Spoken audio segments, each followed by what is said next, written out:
ប្រសិនបើអ្នកចង់ទទួលព្រះយេស៊ូវគ្រីស្ទជាព្រះអង្គសង្គ្រោះផ្ទាល់ខ្លួនរបស់អ្នក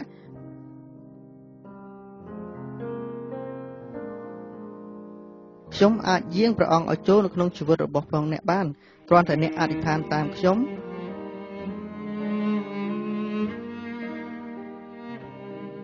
នៅចំណាយពេលតែ2ឬក៏3វិនាទីប៉ុណ្ណោះហើយអ្នកនឹងមានការផ្លាស់ប្ដូរអំពីជីវិតអ្នកជារៀងរហូតដូច្នេះចូលអធិដ្ឋានបែបយ៉ាងនេះវិញថាអោព្រះអង្គម្ចាស់អើយខ្ញុំសូមលន់តួថាខ្ញុំជាមនុស្សដែលមានអំពើបាបនៅចំពោះព្រះអង្គ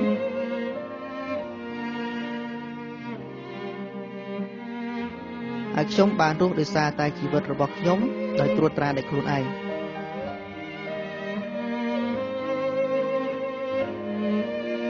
ខ្ញុំបានរស់នៅដោយជីវិតរបស់ខ្ញុំហើយឥឡូវនេះខ្ញុំត្រូវការព្រះអង្គ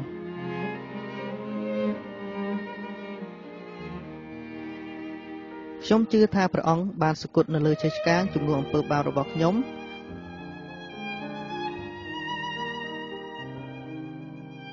ហើយខ្ញុំជឿថាព្រះអង្គបានរស់ឡើងវិញព្រមទាំងបានបំផ្លាញអំណាចអរិយសាតាំងដែលឃុំគ្រងលើជីវិតរបស់ផងខ្ញុំ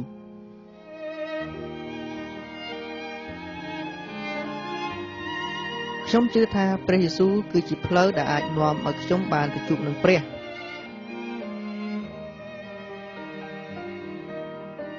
ខ្ញុំសូមបើកចិត្តរបស់ខ្ញុំដើម្បីយាងព្រះអង្គមកគង់ក្នុងជីវិតរបស់ខ្ញុំព្រមទាំងធ្វើជាអង្គសង្គ្រោះសម្រាប់ជីវិតរបស់ផងខ្ញុំ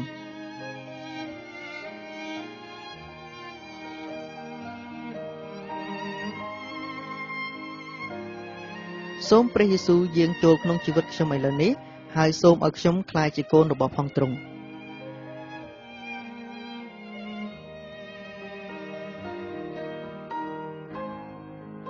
ហើយសូមអត់ឱនទោសនៅរាល់អំពើបាបដែលខ្ញុំបានធ្វើកន្លងមកហើយដឹកនាំពីជីវិតរបស់ខ្ញុំចាប់ពីថ្ងៃនេះតទៅ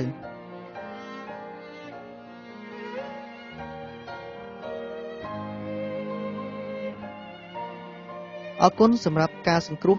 ជីវិតរបស់ខ្ញុំខ្ញុំសូមអធិដ្ឋានដោយក្នុងព្រះនាមព្រះយេស៊ូវអាមែន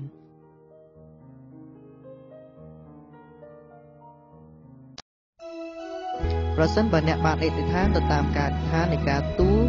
ទួលព្រះយេស៊ូវគ្រីស្ទខ្ញុំសូមអរគុណហើយខ្ញុំសូមជួយអបអរសាទរអ្នកឥឡូវនេះអ្នកបានក្លាយទៅជាកូនរបស់ផងព្រះនៅពេលដែលអ្នកអធិដ្ឋានមិនមែនមានន័យថាមានភ្នែកបន្ទោឬក៏សំឡេងអីនោះទេប៉ុន្តែគឺមានន័យថាព្រះបានលើកការអធិដ្ឋានរបស់ផងអ្នកហើយ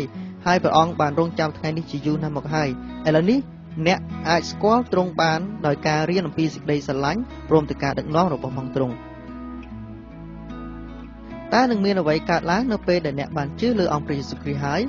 ឈ្មោះរបស់អ្នកត្រូវបានចុះក្នុងបញ្ជីជីវិតនៅនគរឋានសួគ៌គឺមានន័យថាអ្នកបានក្លាយទៅជាកូនព្រះដោយសារព្រះលិខិតព្រះយេស៊ូវគ្រីស្ទហើយគ្មានអ្វីអាចផ្លាស់ប្ដូរអំពីជីវិតអ្នកបានឡើយទោះបីជាកំហុសរបស់អ្នកក៏ដោយ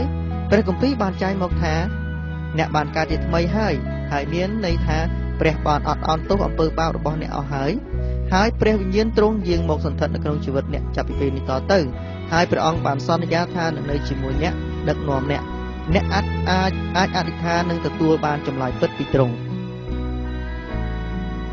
នៅពេលដែលអ្នកបានទទួលជឿព្រះហើយនោះវិញ្ញាណអាក្រក់ក៏វាមិនបោះបង់ចោលអ្នកដែរវានៅតែបន្តការរំខានក៏ដូចជាលបួងប៉ុន្តែអ្នកមានអំណាចដោយសារព្រះយេស៊ូវដើម្បីប្រឆាំងនឹងអំពើបាបព្រមទាំងភាពជាអ្នកបម្រើរបស់អរិយសាតាំងព្រះចង់ធ្វើការនៅក្នុងជីវិតរបស់អ្នកព្រមទាំងជួយព្យាបាលអ្នកផ្លាស់ប្ដូរជីវិតអ្នកនិងប្រើអ្នកដើម្បីប្រទានពរឲ្យអ្នកដទៃគ្រោះអ្នកដទៃគឺជាជីវិតនៃសេចក្តីអំណរការទទួលជឿអង្គព្រះយេស៊ូវគ្រីស្ទមិនមែនជាជីវិតដែលគ្មានដោយបន្ទុកនិងកាតព្វកិច្ចនោះទេគឺមានន័យថាអ្នករីករាយជាមួយនឹងសេចក្តីស្រឡាញ់របស់ផងទ្រង់ទទួលសេចក្តីអំណរសន្តិភាពដែលឆ្លងកាត់ពីអ្នកទៅឲ្យដល់អ្នកដទៃដោយសារព្រះបានធ្វើការល្អនៅក្នុងជីវិតអ្នកសូមចងចាំថាដែលคล้ายទៅជាអ្នកដែលជឿព្រះគឺមិនមែនមានន័យថា